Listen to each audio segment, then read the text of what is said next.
നമസ്കാരം. അങ്ങനെ മൂന്നാമത് മോദി തന്നെ മൂന്നാം നരേന്ദ്രമോദി സർക്കാർ രൂപീകരണത്തിന് മുന്നോടിയായിട്ട് രാഷ്ട്രപതി ഭവനിലെത്തി പ്രധാനമന്ത്രി നരേന്ദ്രമോദി രാജിക്കത്ത് സമർപ്പിച്ചു കഴിഞ്ഞു. മോദി ശനിയാഴ്ച വൈകിട്ട് സത്യപ്രതിജ്ഞ ചെയ്തേക്കുമെന്നുള്ള വിവരങ്ങളാണ് പുറത്തുവരുന്നത്. TDPക്ക് കൃഷി ഗ്രാമവികസനം വകുപ്പുകൾ നൽകിയേക്കുമെന്നാണ് സൂചന. NDA യോഗം വൈകിട്ട് ചേരുമെന്ന് അറിയിച്ചിരുന്നു.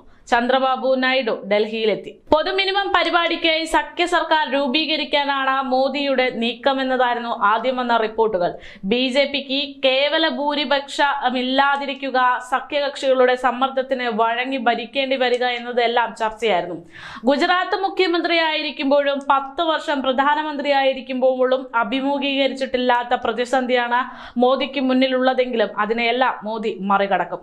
രണ്ടാം മോദി സർക്കാരിന്റെ അവസാന കേന്ദ്രമന്ത്രിസഭാ യോഗത്തിൽ തുടർഭരണം നേടിയതിനെ അഭിനന്ദിച്ച് പ്രമേയം പാസാക്കി കഴിഞ്ഞു.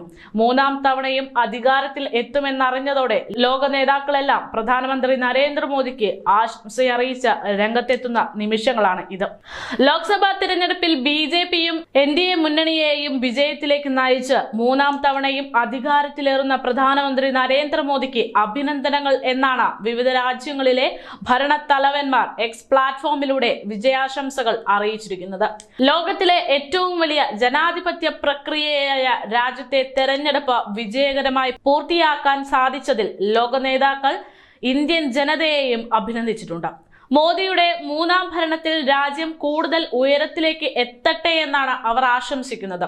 ഇറ്റലിയുടെ പ്രധാനമന്ത്രി ജോർജിയ മെലോണി, മൗറീഷ്യസ് പ്രധാനമന്ത്രി, ശ്രീലങ്കൻ പ്രസിഡന്റ് റനിൽ വിക്രമസിംഗെ, നേപ്പാൾ പ്രധാനമന്ത്രി സഖാവ പുഷ്പ കമാൽ പ്രചണ്ഡ, മാലിദ്വീപ് പ്രസിഡന്റ് ഡോക്ടർ മുഹമ്മദ് മൊയ്സു, മാലിദ്വീപ് വൈസ് പ്രസിഡന്റ് ഹുസൈൻ മുഹമ്മദ് ലത്തീഫ്, ഭൂട്ടാൻ പ്രധാനമന്ത്രി ഷെറിൻ ടോബ്ഗെ തുടങ്ങി നിരവധി ലോക നേതാക്കൾ നിലവിൽ മോദിക്ക് അഭിനന്ദനങ്ങൾ അറിയിച്ചുകൊണ്ട് രംഗത്തെത്തി കഴിഞ്ഞു. ഇന്ത്യയുമായുള്ള സൗഹൃദ ബന്ധം കൂടുതൽ മെച്ചപ്പെടാൻ മോദിയുടെ മൂന്നാം വരവിന് സാധിക്കുമെന്നാണ് ലോക നേതാക്കൾ പ്രത്യാശ പ്രകടിപ്പിച്ചിരിക്കുന്നത്.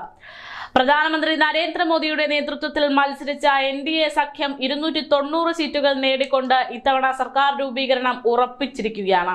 240 സീറ്റുകൾ സ്വന്തമാക്കി BJPയാണ് 543 അംഗ ലോക്സഭാ തിരഞ്ഞെടുപ്പിൽ ഏറ്റവും വലിയ ഒറ്റക്കക്ഷിയായി മാറിയിരിക്കുന്നത്.